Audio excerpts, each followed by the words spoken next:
선포될 말씀 신약성경 사도행전 1장 3절에 4절 그리고 8절 이어서 그 말씀 읽도록 하겠습니다.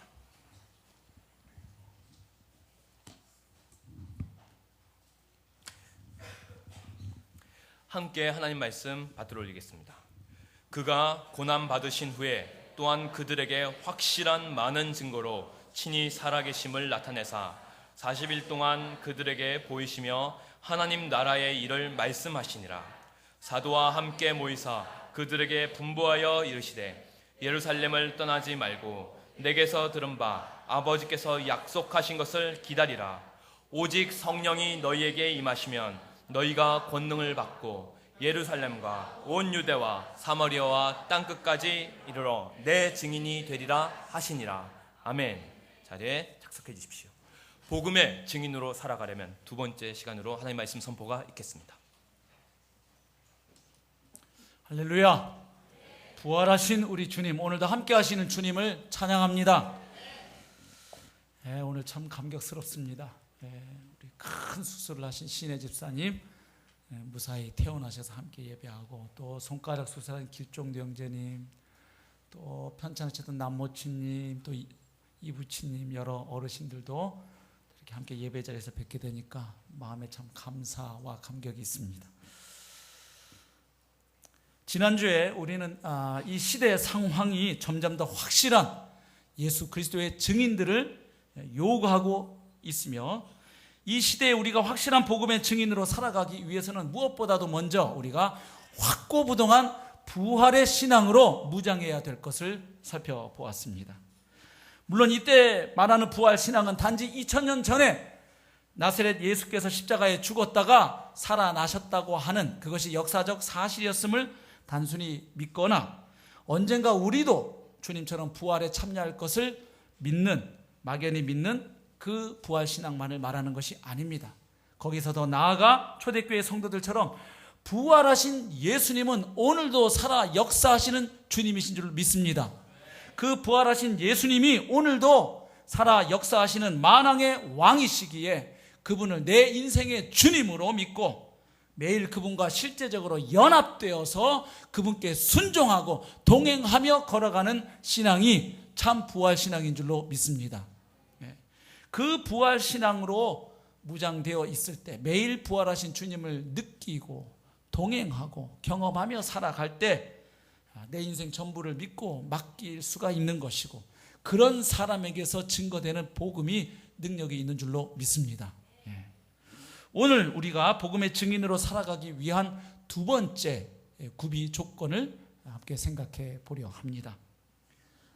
오늘 본문에 나온 것처럼 주님께서 승천하시기 전, 부활하시고 나서 승천하시기 전 40일 동안 이 땅 가운데 제자들과 함께 하시면서 행하시고 명하신 일은 세 가지였습니다. 첫 번째가 바로 지난주에 살펴본 확실한 많은 증거로 주님이 친히 살아계심을, 정확하게 성경대로 부활하셨음을 증거하사 제자들로 하여금 그 부활을 확실히 믿게 하신 것이고, 두 번째가 무엇입니까? 하나님 나라의 일을 말씀하신 것입니다. 이것이 두 번째고, 세 번째가 성령을 기다리라고 말씀하셨죠. 오늘 이 두 번째를 좀 생각해 보려고 합니다. 주님께서 이제 승천하시게 되면 주님이 하셨던 그 복음 전파의 사역과 하나님 나라의 확장 사역은 누가 감당해야 합니까? 바로 주님의 제자들이 감당해야 했습니다. 그래서 이제 승천을 앞두신 예수님은 40일 동안 떠나기에 앞서서 제자들에게 다시 한번 하나님 나라의 복음을 다시 한번 자세히 집중적으로 가르침을 주셨던 것이죠. 사실 하나님 나라의 복음은 예수님이 공생의 3년 동안 내내 전해오셨던 이야기입니다. 그런데 그것을 지금 지상생의 마지막 40일 동안 또 한 번 제자들에게 증거하고 계신 것입니다. 성도님들 잘 아시는 것처럼 하나님 나라는 예수님의 모든 가르침과 사역을 관통하고 아우르는 그야말로 핵심 주제인 것입니다. 잘 아시는 것처럼 예수님께서 처음 사역 시작하실 때, 공생애를 시작하실 때 선포하셨던 말씀의 주제가 바로 하나님 나라였습니다. 우리 마가복음에 보면 예수님의 사역과 가르침에 관한 기술을 시작하는 서두 부분에서 예수님이 전하신 그 총 주제가 하나님 나라였음을 분명하게 말해줍니다. 우리 마가복음 1장 14절 15절 보겠습니다. 요한이 잡힌 후 예수께서 갈릴리에 오셔서 하나님의 복음을 전파하여 이르시되 때가 찼고 하나님의 나라가 가까이 왔으니 회개하고 복음을 믿으라 하시더라. 예수님의 첫 설교가 하나님 나라의 복음 선포로 시작이 되었습니다. 마태복음에 가보면 예수님의 복음 선포 사역을 기술하는 처음 5장이 있는데 5장부터 9장까지입니다. 근데 마태복음에서는 예수님의 이 복음 선포 사역을 두 부류로 나눕니다. 5장부터 7장까지는 가르침을 기록합니다. 산상수훈의 말씀이고 8장과 9장에는 예수님이 행하신 기적 가운데 10가지 기적을 선별해서 기록해 놓고 있습니다. 그런데 예수님의 가르침과 기적을 소개하는 이 5장과 9장 맨 앞부분 그리고 끝나는 부분에 보면 동일하게 예수님이 하나님 나라의 복음을 선포하셨다고 소개해 줍니다. 마태복음 4장 23절입니다. 예수께서 온 갈릴리에 두루다니사 그들의 회당에서 가르치시며 천국 복음을 전파하시며 백성 중에 모든 병과 모든 약한 것을 고치시니. 이미 알고 계신 것처럼 마태복음은 주 독자층이 유태인입니다. 그러다 보니까 하나님이란 단어를 입에 담기 꺼려했던 유태인들을 위해서 하나님의 나라를 뭘로? 하늘나라. 하나님 계신 곳이 하늘이니까 하늘나라. 그걸 그대로 한자로 번역한 것이 하늘천 나라국 천국입니다. 그러다 보니까 자꾸 예수님이 말씀하신 하나님 나라가 아닌 자꾸 천당 개념으로 오해하시는데 이거 이미 설교를 했습니다. 알고 계시죠? 하나님의 통치와 다스리심이 하나님 나라의 핵심입니다. 그래서 천국 복음을 전파하셨다. 하나님의 나라 복음을 전파하셨다. 또 끝나는 9장 35절도 보십시오. 예수께서 모든 도시와 마을에 두루다니사 그들의 회당에서 가르치시며 천국 복음을 전파하시며 모든 병과 모든 약한 것을 고치시니라. 그러니까 마가복음을 보나 마태복음을 보나 예수님의 사역과 가르침의 핵심 주제는 무엇입니까? 하나님의 나라입니다.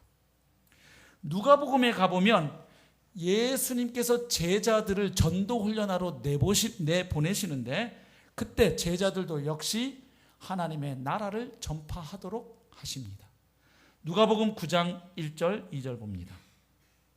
예수께서 12제자를 불러 모으사 모든 귀신을 제어하며 병을 고치는 능력과 권위를 주시고 하나님의 나라를 전파하며 앓는 자를 고치게 하려고 내보내시며. 그러니까 예수님 자신도 하나님의 나라를 전파하셨고 파송되는 제자들에게도 하나님의 나라를 전파하게 하셨어요. 그러니까 뭘 알 수 있습니까? 예수님께서는 처음 공생애를 시작하실 때부터 줄곧 무엇을 전파해 오셨다? 하나님의 나라를 전파해 오셨어요. 그런데 그 예수님이 십자가에 죽으시고 부활하신 후 이제 승천하시기 전까지 마지막 이 땅에서 계시는 40일 동안 예수님은 또다시 제자들에게 뭘 전하고 계신다?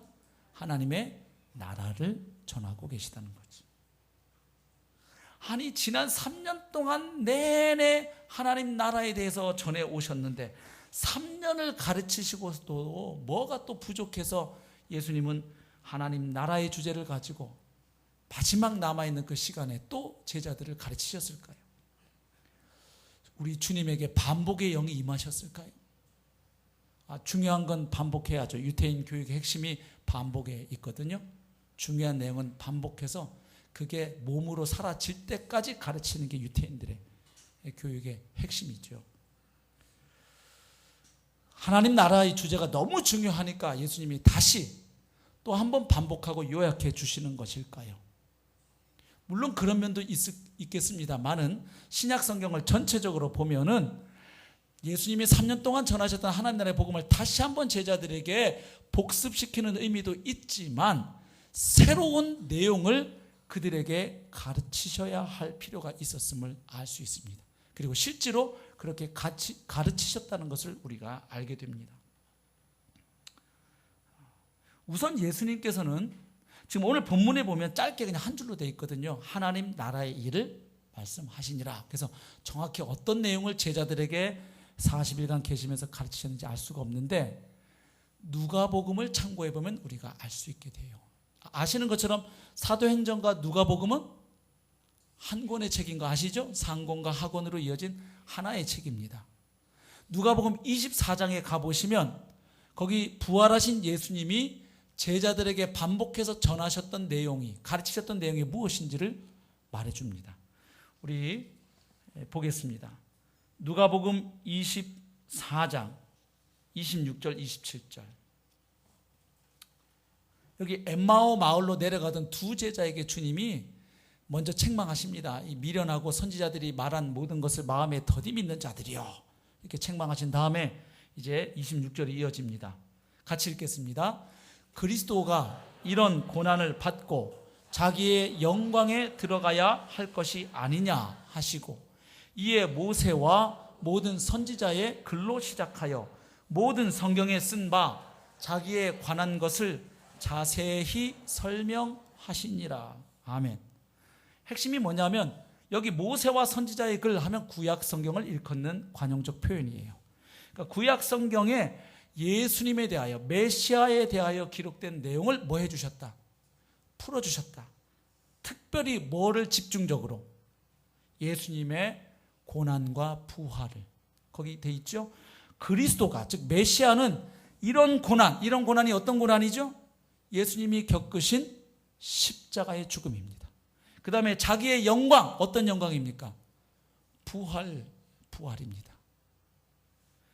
이게 들어가도록 되어 있는 게 아니냐, 그러면서 그것이 예수님을 통하여 성취되었음을 제자들로 하여금 깨닫게 해주시기 위해 구약 성경을 예수님 중심의 관점으로 풀어주신 겁니다. 맞습니까? 그리고 24장 44절로 건너가 보시면 이번에는 11제자가 예루살렘에 두려워하며 떨고 모여있을 때, 가룟 유다는 죽었으니까, 자살했으니까 지금 11제자가 모여있는 그곳에 주님 나타나셔서 동일한 말씀을 하십니다. 보십시오. 또 이르시되 내가 너희와 함께 있을 때에 너희에게 말한 바 곧 모세의 율법과 선지자의 글과 시편에, 자 이거 역시 구약 성경을 일컫는 표현이죠. 나를 가리켜 기록된 모든 것이 이루어져야 하리라 한 말이 이것이라. 사실은 예수님이 공생의 기간 중에도 제자들에게 구약 성경의 메시아 예언들이 예수님의 삶과 죽음을 통하여 어떻게 성취될 것인지를 사실 말씀을 하셨더랬습니다. 그러나 그때 제자들은 깨닫지도 못했고 믿지도 못했어요.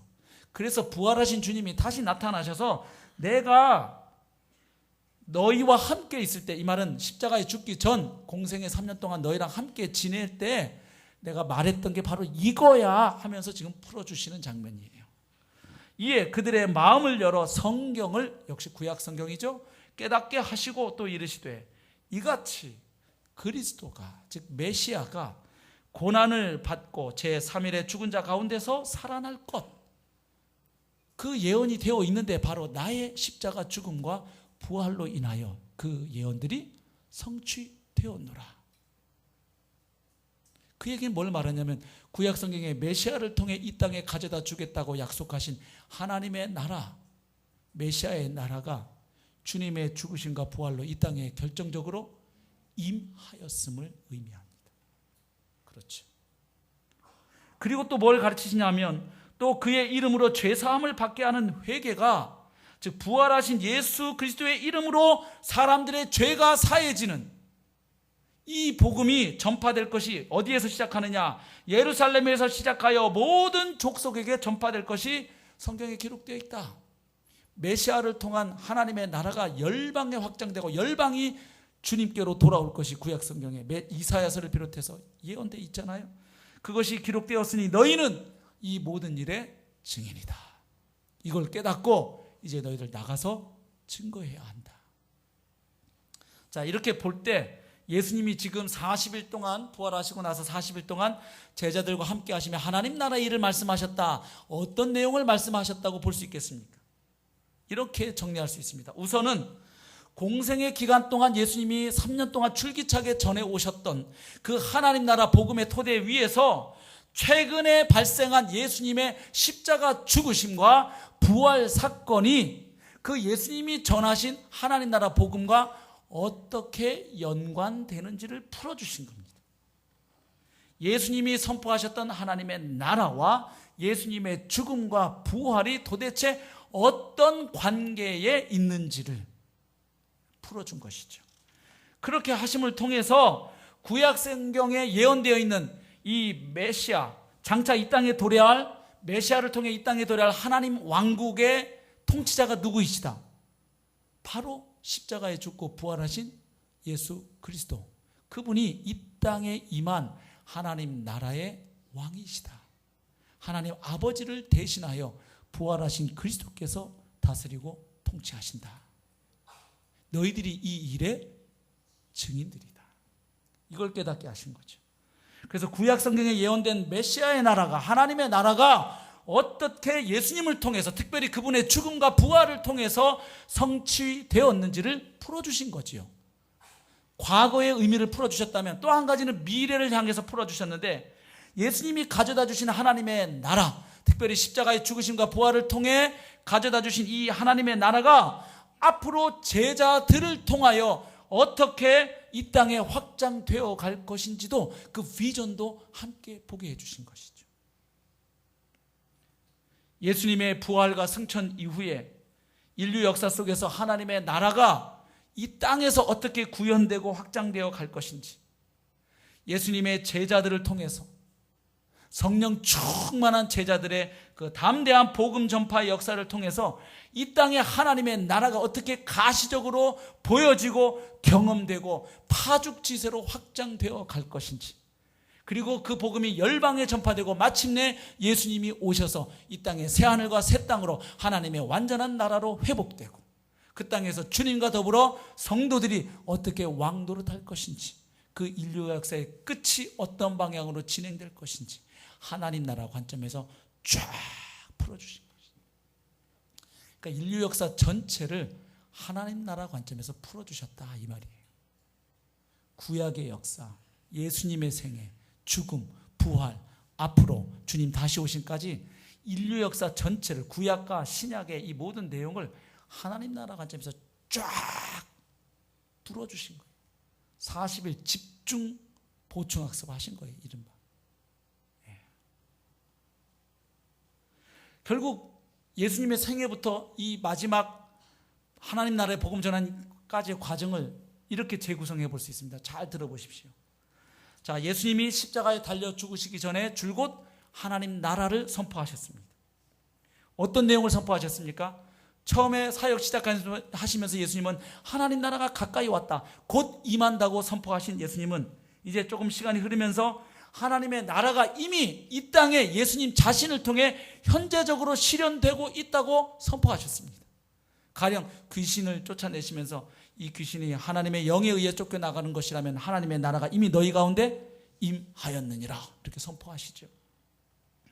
예수님 자신의 사역을 통해서 하나님의 통치와 다스리심, 곧 하나님의 나라가 우리가 살고 있는 이 땅 속으로 침투해 들어왔다는 것을 주님이 선포하십니다. 그리고 주님을 통해서 시작된 그 하나님의 나라는 세상 사람들 눈에는 잘 안 보일지 몰라도 은밀한 가운데 지금 확장되고 있고, 마지막 종말의 때 그 나라가 완성될 것을, 소위 이른바 하나님 나라의 현재성과 미래성을 선포하십니다. 그리고 하나님 나라의 은닉성과 점진성도 선포하신 거예요. 겨자씨의 비유, 누르개 비유 아시죠? 겨자씨의 비유는 뭡니까? 하나님 나라가 겨자씨가 큰 나무가 돼서 모든 새들이 모여드는 것처럼 열방의 사람들이 나무로 모이는 것이 구약 성경에 예언되어 있었거든요. 그러니까 하나님 나라가 외연히 어떻게 확장될 것을 말해주고, 누르개 비유는 뭡니까? 누르기 부풀어서 전부 발효가 되면은 밀가루 반죽을 변화시키듯 하나님 나라의 복음이 이 세상 속에 들어와서 이 세상을 어떻게 질적으로 변화시켜 갈 것인지를 말씀하신 거죠. 이렇게 하나님 나라 복음을 선포하신 예수님 또 한 가지 사역을 하셨어요. 뭐냐 하면 말로만 사역하신 게 아니고 또 한 가지 귀신을 쫓아내시는 축귀 사역과 병자들을 치유하시는 치유 사역을 병행하셨습니다. 예수님의 축기와 치유 사역은 사실상 하나님이 사단의 통치를 몰아내고 사단의 권세 아래에서 고통하고 신음하며 살고 있는 사람들, 죄와 죽음으로 다스리는 그 나라에서 신음하며 살고 있는 백성들을 주님께서 해방시키시고 그들을 자유케 하시고 온전케 하고 계심을 나타내는 표적들이었습니다. 그러니까 예수님의 축기와 치유사역은 단순히 놀라운 기적 퍼포먼스를 행하신 게 아니고 예수님이 입으로 선포하는 그 하나님의 구원 통치, 하나님의 나라, 하나님의 다스리심이 실제로 그들의 눈으로 볼 수 있도록 지금 그들이 살아가는 그 삶의 현실 속에 하나님의 통치와 나라가, 하나님의 구원 행위가 그들 가운데 일어나고 있음을, 실현되고 있음을 증거하는 것이죠. 결국 예수님의 치유 사역과 축기 사역은 예수님이 선포하는 하나님 나라 복음의 실제화인 것이에요. 시위인 거예요. 지금 일어나고 있음을 보여주는 거예요. 보라 이 말이죠. 그 다음에 해설이에요. 예시예요. 하나님 나라의 복음이 뭐냐? 너네들이 사탄의 통치 아래에서 죄와 사망의 종노릇하며 그렇게 일평생 살다가 결국 죽어서 지옥에 가서 하나님의 영원한 심판에 떨어질 수밖에 없는 너희들을 하나님께서 사랑하사 긍휼히 여기사 하나님의 아들을 이 땅에 보내시고 하나님의 나라를 이 땅 가운데 도래시키셔서 너희를 사탄의 권세에서 해방시켜서 하나님의 나라 백성 만들어 주시겠다는 이야기 아닙니까?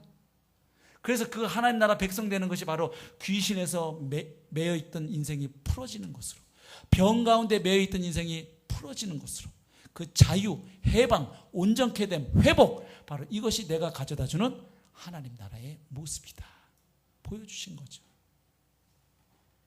그리고 예수님은 자신이 가져다 주실 구원을 잔치와 상속으로 묘사하는 거예요. 잔치하면 떠오르는 이미지 뭐예요? 그 풍성한 먹거리, 그 흥겨움, 기쁨, 만족, 나눔, 바로 예수님이 가져다 주시는 메시아의 나라, 하나님 나라의 구원을 잔치로 묘사하시고, 또 하나는 상속으로 묘사하시는 거예요. 탕자의 비유에 나오는 것처럼 그 집 나갔던 아들이 다시 가락지를 끼우고 이렇게 해서 아들의 지위, 상속자의 지위를 회복시켜 주잖아요. 바로 너희를 다시 하나님 품 떠나서 사탄의 노예로 굴러떨어져 있는 너희를 다시 하나님의 자녀들로, 하나님의 생명을 이어받은 하나님의 자녀들, 하나님의 상속자들로 회복시켜 주는 것이 내가 너희에게 줄 구원이다, 곧 영생이다, 이렇게 약속을 하신 것이죠. 그러면서 사람들을 뭐 하신 겁니까? 부르시고 초청하신 거예요. 어떻게? 너희들이 내가 가져오는 하나님 나라로 들어와 구원받고 하나님 나라 백성으로 회복될 수 있는데 길이 있다. 먼저는 회개다. 너희들 자신을 주인으로 섬기고, 그러면서 사실은 사탄을 주인으로 섬겨왔던 지난날의 죄악된 삶을 뭐하고? 회개하고. 그래서 죄와 사망으로 통치하는 그 흑암의 권세 사탄의 나라에서 회개함을 통해 빠져나오라는 거예요. 그리고 믿음을 통해서 주님이 가져다 주신 하나님의 나라로 들어오라는 초청장이 바로 예수님이 전파하신 하나님 나라 복음의 의도였던 것이에요. 그래서 예수님이 약속하신 하나님 나라의 구원은 하나님의 무한한 자원으로 이루어지는 삶, 하나님의 그 신성에 참여하는 삶, 곧 하나님적인 생명, 이른바 영생입니다. 여러분, 영생이 단순히 영원히 사는 걸 영생이라고 이해하면 성경이 말하는 그림하고 좀 달라요. 불신자들도 부활해서 지옥에서 영원토록 고통받습니다. 그걸 영생이라 하지 않아요. 영생은 단순히 시간적 개념이라기보다는 하나님께 속한 생명이 영생입니다. 아멘. 그리고 하나님과 함께함이 영생이에요. 그래서 하나님의 생명, 영생을 받게 되면 아담적 숙명이 뒤집어진다는 거예요. 아담 이후 모든 인간은 죄의 종로를 타고 사망의 종로를 타며 살고 있는데, 회개와 믿음을 통해 주님이 가져오시는 하나님 나라의 구원을 받게 되면 하나님의 자녀로, 상속자들로 회복되어 하나님 아빠가 내 아빠가 되어주시니 그 하나님께 속한 것이 내 것이 되어 이 땅을 살아가고, 그리고 장차 완성되는 그 천국에서 영원토록 하나님과 더불어 함께 교제하고 왕노릇한다는 그 복음을 주님이 전하신 거예요. 그러면서 나오라고, 회개와 믿음으로 나에게 나오라고 초대하시고, 그렇게 나오면 내가 너에게 구원을 주겠다, 죄사함을 주겠다고 약속하신 것이죠. 결국 하나님 나라의 복음을 선포하신 예수님의 의도는 어디에 있는가? 한마디로 하나님의 통치를 받으며 사는 백성, 곧 하나님 나라의 백성을 불러 모아서 그들로 하여금 예수님 자신을 통해서 오는 하나님의 구원을, 영생을 덧입고 살아갈 뿐 아니라 이 땅을 장차 완성될 하나님의 구원, 영생을 얻도록 하기 위한 것인 줄로 믿습니다. 그러니까 예수님의 하나님 나라 복음 선포는 우리를 하나님 나라 속으로 들어오라는 부름, 초청, 그리고 약속이었던 것이에요. 그러면 예수님의 이 약속을 뭘로 이루십니까? 너희들이 회개와 믿음으로 나에게 나아오면 이 하나님 나라의 구원을 주겠다, 영생을 주겠다, 나오라고 초청하신 예수님, 그리고 나오면 이 영생을 주겠다고 약속하신 예수님이 이 약속을 무엇으로 이루십니까? 바로 자신의 죽음으로 이루시겠다는 겁니다. 하나님 나라를 전파하시고 구원과 영생을 약속하시며 기적을 일으키고 폼나게 사역하던 예수님이 어느 날 허망하게 십자가에 달려 죽어버리셨어요. 그래서 제자들은 다 끝났다고 실망하고 나무에 달려 하나님의 저주를 받고 죽은 예수의 결말을 보고 다 도망가 버렸습니다. 그런데 여러분, 예수님의 십자가 죽으심은 예상하지 못한 상태에서 우발적으로 갑자기 하다가 일어난 사건이 아니었습니다. 아시겠지만 예수님께서는 이미 마지막 예루살렘으로 올라가시는 길에서 적어도 3차례 혹은 그 이상 제자들에게 반복하여 주님이 당하시게 될 죽음과 부활을 반복적으로 예고하셨습니다.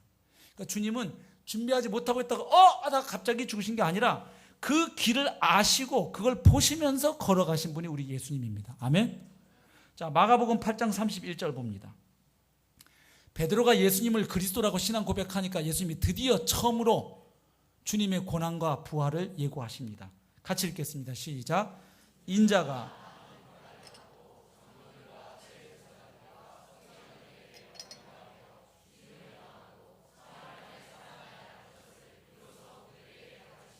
아멘. 그리스도라고 고백하니까 베드로가 그래, 그리스도는, 메시아는 인간들을 위해서 대신 죽는 대속 제물로 오도록 되어 있다. 구약 이사야 53장을 비롯해서. 그래서 내가 메시아가 맞다면 반드시 성경에 기록된 대로 내가 죽고 부활해야 한다. 이번에 예루살렘에 가면 그 일이 일어날 것이다. 중요한 것은요, 예수님이 단순하게 예측하고 계신 게 아닙니다. 야, 내가 낌새를 보니까 이번에 공기가 안 좋아. 예루살렘 공기가. 나 이번에 가면 왠지 잡혀 죽을 것만 같다, 얘들아. 이렇게 지금 그냥 있을 일 예고하는 차원이 아니에요. 잘 보십시오. 죽임을 당하고 사흘 만에 살아나야 할 것을 가르치셨습니다. 아멘. 내가 인자가 맞고 메시아가 맞다면 구약 성경에 예언된 대로 죽고 예언된 대로 부활해야만 한다. 그냥 이런 일이 있을 것이다가 아니고 구약 성경에 예언된 그 예언이 나를 통해 뭐 되어야 한다? 성취되어야 한다. 그래서 내가 지금 이 길을 가고 있다. 근데 제자들 깨닫나요? 베드로 또 한 손가락 하셔서 나서시죠. 주님, 그리 하시면 안 됩니다. 그러면서 예수님을 혼냈죠. 헬라어로 읽으면 베드로가 예수님을 꾸짖었다. 그랬더니 예수님이 베드로를 다시 꾸짖으셨다. 이렇게 돼 있어요. 일종의 언어 유희인데요. 몰라요, 주님의 말씀의 의도를. 아니, 메시아가 죽으면 안 되죠, 주님. 주님이 가서 왕이 되셔야 우리 따라다니는 우리들 영의정, 우의정, 좌의정 할 건데 재수없게 죽는다는 소리나 하시고 메시아가 그러면 됩니까? 딱 이 로마 제국을 무찌르고 우리를 해방시켜야 다윗의 후손으로 오신 왕 같은 메시아지. 이렇게 했다가 졸지에 마귀 새끼가 돼요, 베드로가. 예수님이 마귀야 물러거라 이렇게 하거든요. 9장 31절 못 알아들으니까 예수님이 또 반복하세요. 9장 31절 같이 읽어봅니다. 이는 제자들을 가르치시며 또 인자가 사람들의 손에 넘겨져 죽임을 당하고 죽은 지 3일 만에 살아나리라는 것을 말씀하셨기 때문이더라. 근데 바로 32절 보면 그러나 제자들은 이 말씀을 깨닫지 못하고 묻기도 두려워하더라. 못 깨달았을 뿐만 아니라 묻지도 않았습니다. 제가 옛날에 학원 강사 해보니까 질문하는 애들은 공부를 열심히 하는 애들이더라고요. 이 공부를 아예 안 하는 아이들은 내가 뭘 아는지 뭘 모르는지를 몰라서 질문을 못합니다. 내가 뭘 알고 뭘 모르는지 정도는 알아야 질문도 할 수 있는 법이 있거든요. 아니 모르면 물어야 될 거 아니에요. 묻지도 않아요. 관심 없는 거예요. 지금 별로 좋은 얘기가 아니거든. 들어보니까 뭔지는 정확히 모르겠는데 뭐 썩 그렇게 내키는 일이 아니니까 야야야야 안 물어요. 주님이 집요하세요. 10장 32절. 예루살렘으로 올라가는 길에 예수께서 그들 앞에 서서 가시는데 그들이 놀라고 따르는 자들은 두려워하더라. 이에 다시 12제자를 데리시고 자기가 당할 일을 말씀하여 이르시되 보라 우리가 예루살렘에 올라가노니 인자가 대제사장들과 서기관들에게 넘겨짐에 그들이 죽이기로 결의하고 이방인들에게 넘겨주겠고 이방인들이 누굴 가리켜요? 로마인들의 손을 빌어서 예수님을 죽일 거라는 거죠. 이방인들에게 넘겨주겠고 그들은 능욕하며 침뱉으며 채찍질하고 죽일 것이나 그는 3일 만에 살아나리라 하시니라. 3세판 3번을 말씀하셔도 제자들은 여전히 못 알아듣고 이 말씀 후에 와가지고 청탁해요. 주님 왕 되시면 우리 좌우편에 좀 앉게 해주시고 그랬더니 또 다른 제자들이 시기하고 서로 막 자리 다툼해요. 이제 주님 예루살렘 가서 왕으로 득위하시면 야 우리 다 결국 이제 우리한테 자리가 한 자리씩 오는데 넘버 2, 넘버 3 이거 지금 서열 다 정하자는 거예요. 그래서 예수님이 세상 사람들은 권력 가지고 이렇게 주관하지만 하나님 나라 백성인 니네들은 그러면 안 된다 하면서 주신 말씀이 있죠. 마가복음 10장 45절. 인자가 온 것은 섬김을 받으려 함이 아니라 도리어 섬기려 하고 자기 목숨을 많은 사람의 대속물로 주려 함이니라. 그러면서 예수님 죽고 부활한다는 얘기 정도가 아니라 이제는 예수님의 죽음의 의미를 설명하기 시작해요. 내가 죽는 죽음은 개죽음이 아니고 너희 죄를 사하기 위한 뭘로서의 죽음이다. 대속적 죽음이다. 대속물로 내가 죽는다. 이거 한 번 갖고 못 알아들을 거라고 생각하셨는지 14장에 건너가 보시면 예수님이 제자들과 최후의 만찬을 하십니다. 그때가 6월절입니다.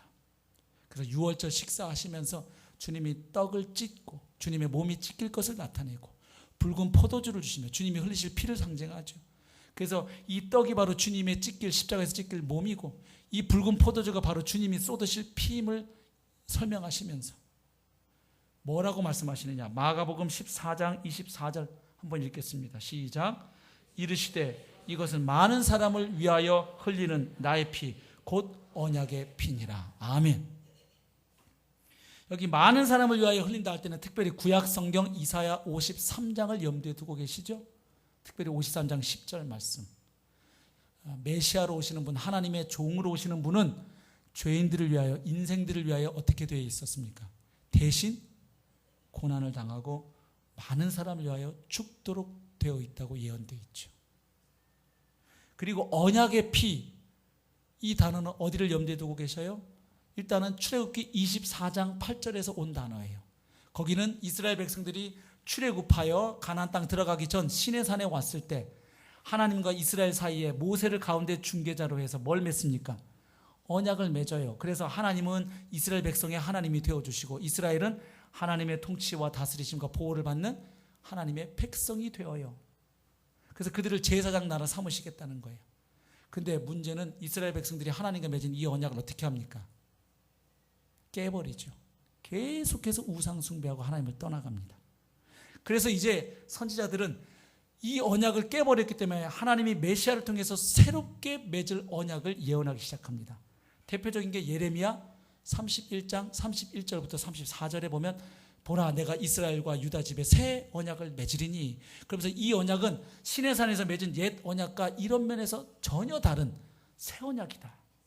메시아의 때에 맺어질 새 언약을 주님이 지금 염두에 두고 새 언약의 피다. 그리고 이사야 42장이나 49장에 보면 여호와의 고난받는 종으로 오시는 분은 바로 이 백성들과 하나님 사이에 언약을 맺게 하시는 역할을 하도록 되어 있어요. 그러니까 종합하면 이런 거예요. 내일 내가 십자가에서 피 흘리고 죽게 된다. 내 몸이 찢어지게 되는데 내일 십자가 죽음의 의미는 두 가지로 설명할 수 있다. 하나는 너희 죄인들을 위해서 내가 대신 죽는 속죄의 제사다. 양이나 염소의 피는 영원히 죄를 없이 할 수 없다. 반복적으로 바로 내가 십자가에서 하게 될 영원한 제사의 모형으로 구약시대의 제사가 있었기 때문에 이제 진짜 제사가 내일 드려진다. 영원한 속죄의 제사. 그 다음에 또 한 가지는 뭡니까? 새 언약의 제사다. 다니엘서 7장을 비롯해서 여러 곳에 하나님이 마지막 때에 종말론적인 하나님 나라의 언약 백성을 만드실 것을 얘기했는데 내일 내가 십자가에서 쏟는 피로 너희와 하나님 사이에 새 언약이 체결되어 너희가 내가 이야기했던 하나님 나라의 백성이 되게 된다.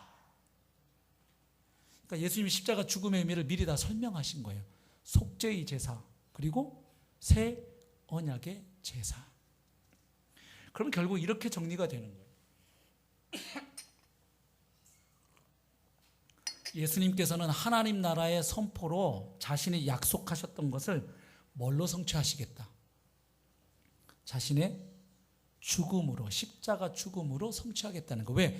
주님의 십자가 죽음으로 그 피로 우리가 언약 백성이 되니까, 우리가 진정한 하나님 나라 백성 되는 길이 열리니까 결국 복음 선포로 약속하신 걸 뭘로 이루신다? 자신의 죽음으로 성취하겠다는 거예요. 예수님의 죽음으로 죄인들을 용서하시고 죄인들의 죄를 사하심으로 그들을 의롭게 하시고 의로워졌기 때문에 하나님과 원수됐던 죄가 해결되어야 그들이 하나님 나라의 새 백성이 될 수 있는 거예요. 그래서 너희들을 새로운 하나님의 백성으로 창조하겠다, 이 말씀인 거죠. 그러면 예수님의 십자가 죽음으로 실제로 예수님이 약속하신 바가 성취되었다는 것, 예수님이 말씀하신 그 일이 일어났다는 것을 무엇으로 알 수 있나요? 그게 바로 부활의 표적으로 알 수 있다, 이 말입니다. 그렇죠. 예수님의 부활은 하나님의 행위예요. 왜냐? 부활은 생명이 없는 곳에 하나님께서 생명을 빚으시고 창조하신 사건이기 때문에 창조주 하나님만이 하실 수 있는 역사가 부활의 역사입니다. 아멘? 예. 그래서 신약 성경은 예수님의 부활을 얘기할 때 한결같이 하나님이 그를 죽은 자 가운데 일으키셨다, 혹은 수동태로 예수님이 죽은 자 가운데 일으켜졌다. 뒤에 바이 이하가 없지만 그건 당연히 하나님이에요. 이거 신적 수동태라 그래요. 헬라어에 있는 독특한 용법이에요.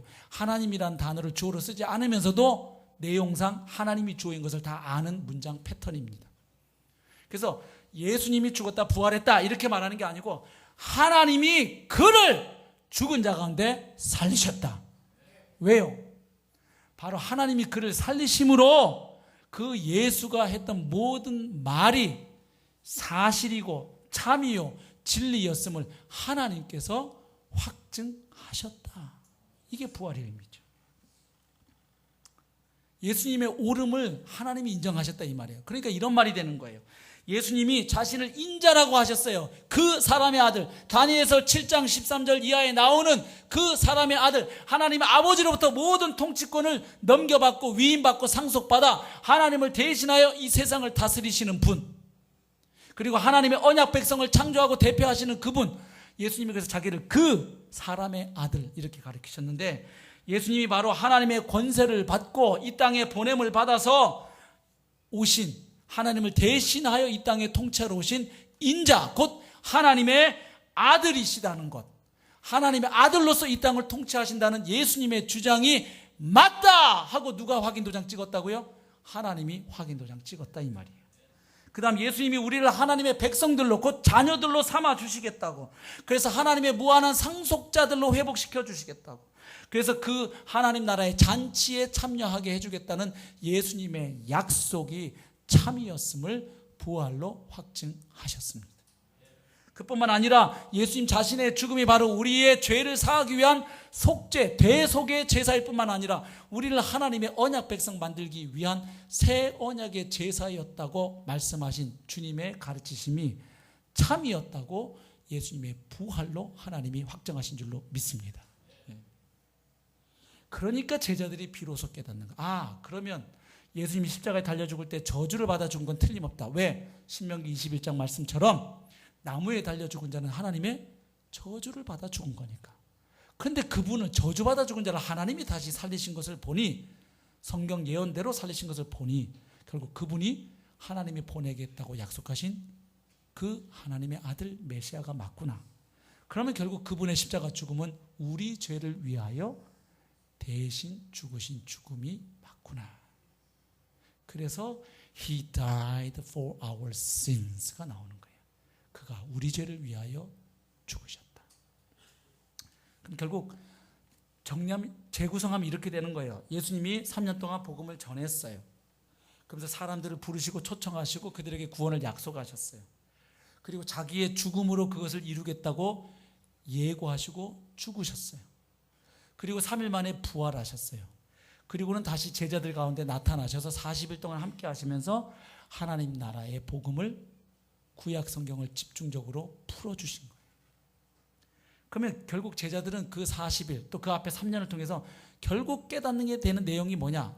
요 몇 가지로 압축이 됩니다. 하나는 우리가 따라다녔던 나사렛 예수가 누구이신가? 아, 그분은 성경대로 죽고 성경대로 부활하신 하나님의 아들. 이 땅에 가져오는 메시아의 나라, 하나님의 나라의 왕으로 하나님을 대신하는, 하나님과 동등하신 하나님의 아들, 곧 하나님 나라의 왕이시구나, 주이시구나. 그리고 우리를 죄로부터 건져 구원하시는 구원자 그리스도 메시아이시구나. 그렇게 되니까 예수님이 누구인지가 밝혀지니까 예수님이 하신 일의 의미도 밝혀지는 거예요. 아, 예수님의 십자가의 죽음은 실패, 저주의 죽음이 아니고, 수치스러운 죽음이 아니고 구약 성경의 예언을 성취하신 사건. 결국 예수님의 죽음이야말로 그분이 메시아로서 우리의 구원을 위해서 행하신 구원 사건이었구나. 가장 예수님의 메시아 되심을 결정적으로 나타내 주는 것이 기적 행하는 장면이 아니라 오히려 우리를 위하여 대속제물로 죽으신 십자가의 죽으심이야말로 그분이 메시아로서 행하신 가장 결정적인 사역이었구나. 이걸 깨닫게 되는 거예요. 결국 예수님의 죽음과 부활과 하나님 나라가 어떻게 관계되는지를 깨닫는 거죠. 아, 죽으시고 부활하신 예수님은 하나님 나라의 뭐이시다? 왕이시다. 통치자이시다. 주이시다. 그리고 하나님 나라는 바로 부활하신 예수 그리스도께서 다스리시는 나라이시다. 그리고 그 나라는 바로 예수님의 십자가 죽으심과 부활로 결정적으로 이 땅에 임한 나라. 그리고 그 나라 백성이 되는 길은 회개와 믿음을 통해서, 지금까지 내 자신이 주인인 양, 내 인생의 주인이 나로 여기고 하나님 떠나서 내 멋대로 살아오던 죄인들이 그 죄가 죽을 죄인 줄 깨닫고, 바로 십자가에 죽고 부활하신 예수가 하나님이 보내신 하나님의 아들, 곧 전능자가 이 땅에 다녀가셨음을 깨닫고 그 부활하신 예수님을 나의 주님으로 믿고 고백할 때, 굴복할 때 바로 하나님 나라 백성이 되어지는 은혜가 허락되는구나. 이 사도들이 쭉 깨닫게 되는 복음의 내용들입니다. 그리고 이제 우리들의 복음 전파를 통해서 이 시작된 주님의 나라가 땅끝까지 확장되는 거구나. 그리고 열방의 땅끝까지 복음이 전파되면 드디어 부활하신 주님이 다시 오시는 거구나. 그렇게 되면 새하늘과 새 땅으로 회복되고 모든 권세가 부활하신 주 앞에 굴복하게 되면 그 나라를 주님은 다시 아버지 하나님께 바치게 되는 거구나. 그리고 그 나라에서 우리는 영원토록 주님과 함께 교제하며 왕노릇하는 거로구나. 이게 쫙 풀어지는 거죠. 그러니까 담대하게 나가서 복음을 전하고 그 결과로 교회가 세워지고 주님의 나라가 확장되어 오늘 우리에게까지 이 복음 전해진 줄로 믿습니다. 네. 결국요, 그 뒤에 제자들이 복음 전파한 내용을 보면 예수님이 이 40일 동안 가르쳤던 내용의 기초에서 복음 전한 것을 확인할 수 있는데, 이걸 자세히 확인하면 시간 가니까 베드로의 경우에 한 곳만 확인하고 말씀을 맺겠습니다. 사도행전 2장을 열어보십시오. 오늘 사도행전 1장 본문이니까 한 장만 넘기시면 됩니다. 2장.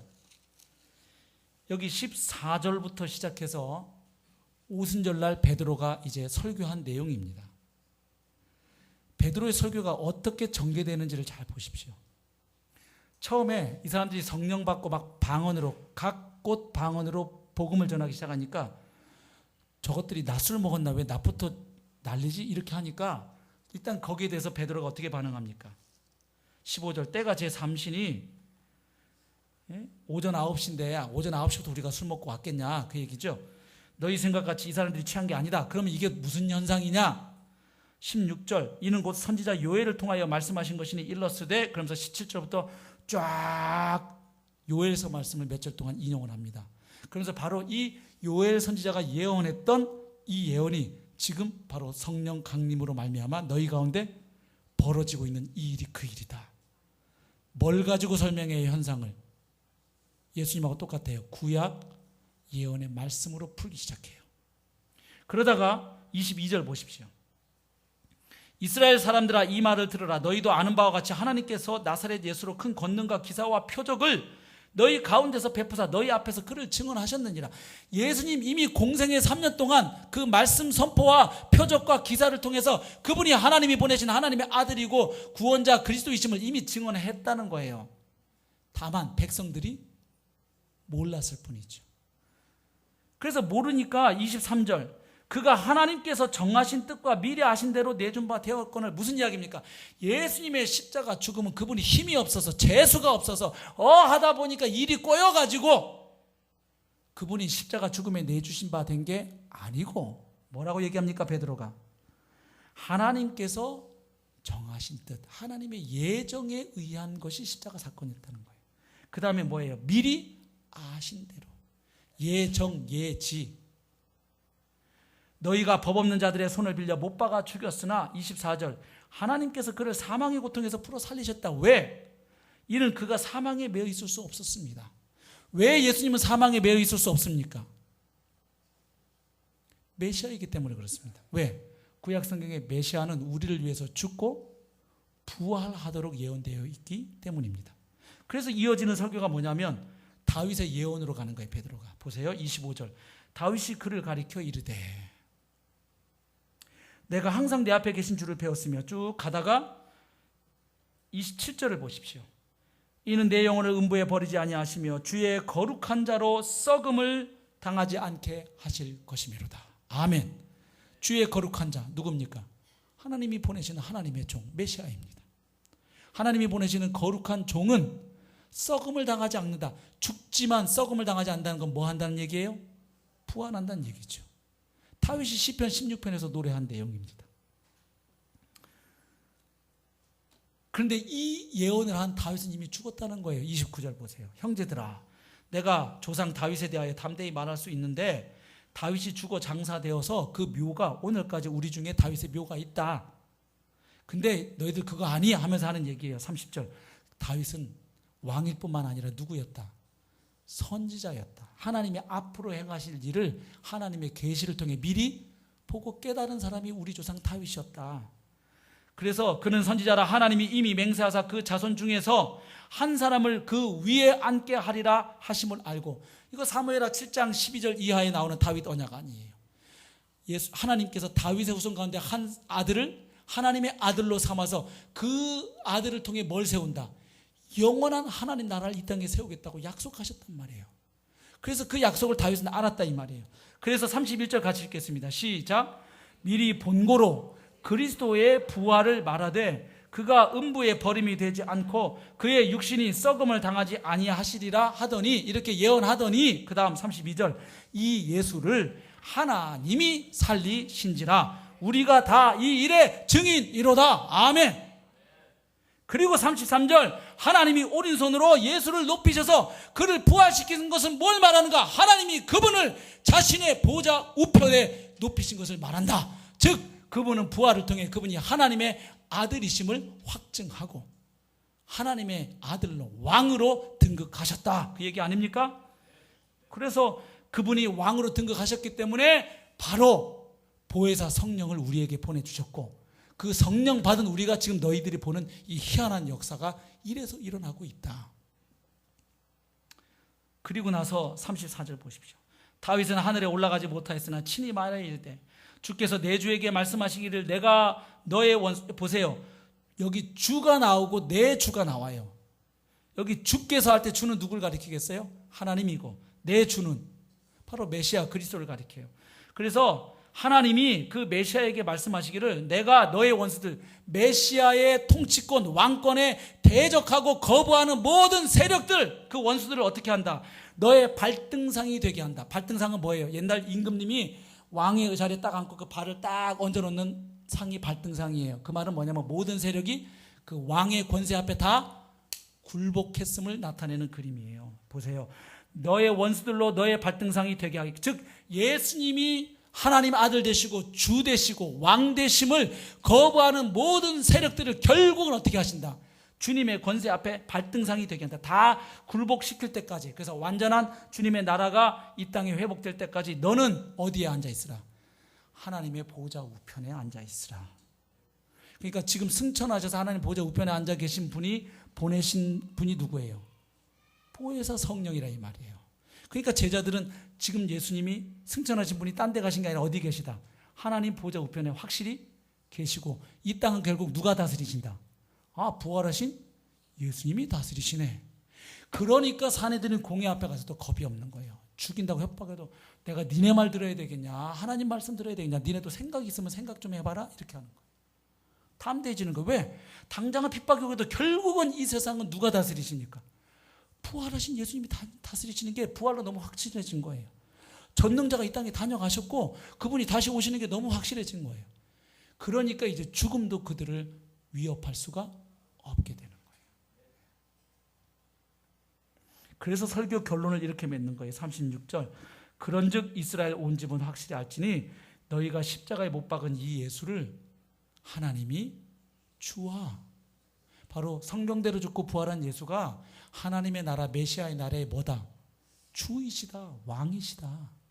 예수가 왕이시다. 그 다음 그리스도가 되게 하셨다. 예수가 구원자 메시아이시다. 이렇게 설교 끝을 맺은 거예요. 그러니까 유대인들이 난리가 났어요. 그러면 예수님이 죽고 부활한 거를, 부활을 자기들도 막을 수가 없어요. 지금 예수님의 십자가 죽음이 한 달 반 전 사건이에요. 6월절에 죽고 지금 오순절 날이니까 이거 자기들이 예수님 무덤 까가지고 예수님의 시신 공개하면 이거 사도들 설교 못하게 딱 막을 수 있는데 예수님 무덤에 비어있는 건 그들도 다 알았거든. 결국은 뭘 깨닫는 거예요? 세상에 하나님의 언약 백성 선민이라고 자부하던 우리가 구약 성경이 그토록 보내겠다고 하나님이 선지자들 통해 약속하고 예고하신 하나님의 아들이 이 땅에 오셨는데, 전능자가 이 땅에 찾아오셨는데 우리가 누굴 죽였다? 하나님을 죽였네. 이 죄를 어이 앓고 난리가 났어요. 그러니까 베드로가 38절에 회개해라. 니네의 인생 주인 노릇한 죄와 하나님의 아들 예수 그리스도를 몰라보고 죽인 죄를 회개하라. 그리고 예수 그리스도의 이름으로 뭘 받아라? 침례를 받아라. 예수 그리스도의 이름으로 침례받는 건요, 입으로 예수를 주로 시인하고 침례받게 돼 있었어요. 초대교회. 그러니까 결국 예수를 주님으로 시인하라는 거죠. 그러면 죄사함 받고 성령의 선물을 받게 된다. 그래서요, 사도행전 3장, 5장, 10장에 나오는 베드로의 설교가 전부 패턴이 같습니다. 시간이 있으면 이걸 다 확인해 드리겠지만 보세요. 궁금하신 분들은. 그 다음에 사도행전 8장 12절 보면 빌립 집사님도 사마리아 성에 내려가서 뭘 전하느냐? 하나님의 나라와 예수 그리스도에 관하여 전도함을 그들이 듣고 믿더라. 이렇게 돼 있어요. 하나님 나라 그리고 예수 그리스도. 아, 예수 그리스도가 바로 하나님 나라의 왕으로 오신 분이에요. 아멘. 그리고 사도 바울도 9장부터 시작해가지고 복음을 전하는데, 사도 바울의 복음 전파 방식은 17장 2절 3절 보면 구약 성경을 풀어서 바로 나사렛 예수가 그리스도이시고 하나님의 아들이심을, 그분을 통해서 하나님의 나라가 왔음을 입증하는 설교 패턴입니다. 그래서 쭉 보면은 바울도 계속해서 하나님 나라를 전했다는 게 19장 8절에도 나오고 20장 25절에도 나오는데, 이제 시간이 되었으니까 우리 28장만 보고 마칩시다. 28장 보십시오. 결국 사도 바울도 예수님의 그 11제자와 또 마태아들 12제자 사도들뿐만 아니라 바울도 결국 어떤 복음의 전통에 서느냐. 28장 23절 보십시오. 같이 읽겠습니다. 시작. 날짜를 정하고 그가 유숙하는 집에 많이 오니 바울이 아침부터 저녁까지 강론하여 하나님의 나라를 증언하고 모세의 율법과 선지자의 말을 가지고 예수에 대하여 권하더라. 아멘. 그러니까 복음의 큰 축이 뭐예요?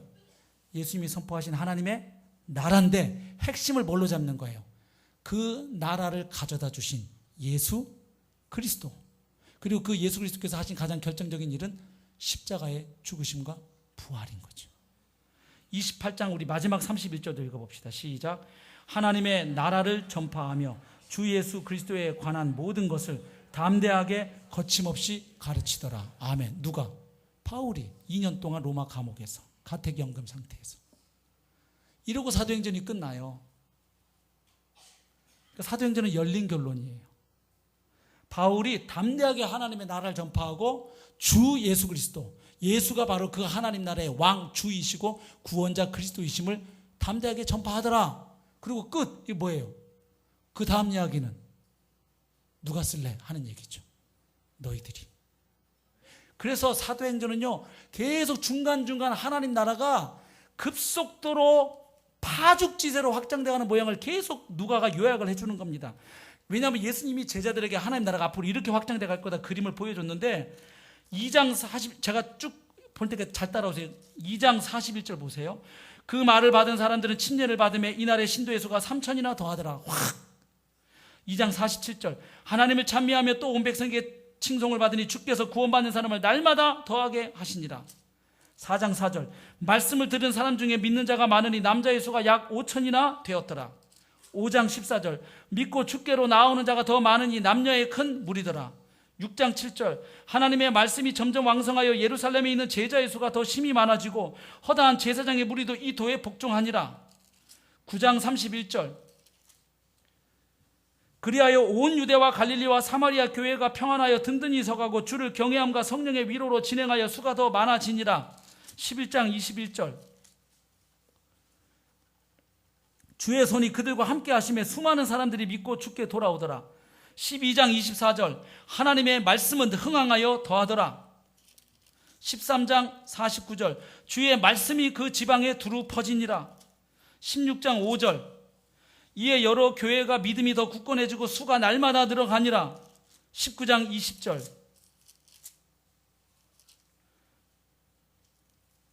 이와 같이 주의 말씀이 힘이 있어 흥황하여 세력을 얻으니라. 그리고 28장 맨 끝절이 뭐예요? 담대하게 하나님 나라와 주 예수 그리스도에 관한 것을 담대하게 가르치더라.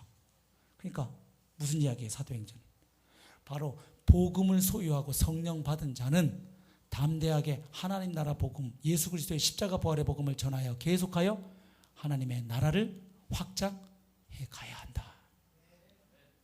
그러니까 결국 사도행전 29장은 오늘 우리에 의해서 서울 땅에서도 쓰여져야 할 줄로 믿습니다. 그러려면 우리가 오늘 두 번째 주님이 하신 것처럼 다른 것보다는 복음을 총체적으로 성경적으로 이해하고 깨닫기 위해서 노력하는 우리가 될 수 있기를 바랍니다. 세상살이 너무 골몰하여 복음에 관심 없는 것도 문제고 성경에 관심은 있는데 복음 하나님 나라와 예수 그리스도 중심으로 성경을 전체적으로 보지 않고 저 구석탱이에 있는 이상한 구절 아주 지엽적인 거 그거 너무 그렇게 에너지 쓰지 마세요. 복음에 집중해야지. 신학자들이 지금도 계속 왈가왈부 논쟁하는 거 그거 붙잡고 낭비할 시간이 없어요. 이 마지막 때에. 복음의 관점, 하나님 나라 관점에서 구약 창세부터 요한계시록까지 관통하신 은혜가 있기를 축복합니다. 복음의 관점에서 성경을 쫙 공부해야 합니다. 복음의 관점에서 신학 공부도 해야 합니다. 복음의 관점으로 우리의 사역도 해야 할 줄로 믿습니다. 예수님이 제자들을 그렇게 훈련하셨어요. 그래서 과연 나는 이 복음을 이미 다 안다고 생각하고 복음을 밀어놓고 있지는 않는지, 정말 복음을 더 알아가고 더 누리고 더 증거하기 위해서 내가 얼마나 시간을 쓰고 공부하는지 노력하는지 돌아보시고 제자들처럼 성경적인 복음, 총체적인 복음을 계속 더 알아가면 알아갈수록 살아내고 증거하는 이 시대의 주님의 증인들이 되셔서 사도행전 29장의 역사가 우리들을 통하여 서울과 열방에 계속해서 쓰여져 가기를 주님의 이름으로 축원합니다. 우리 함께 찬양하겠습니다.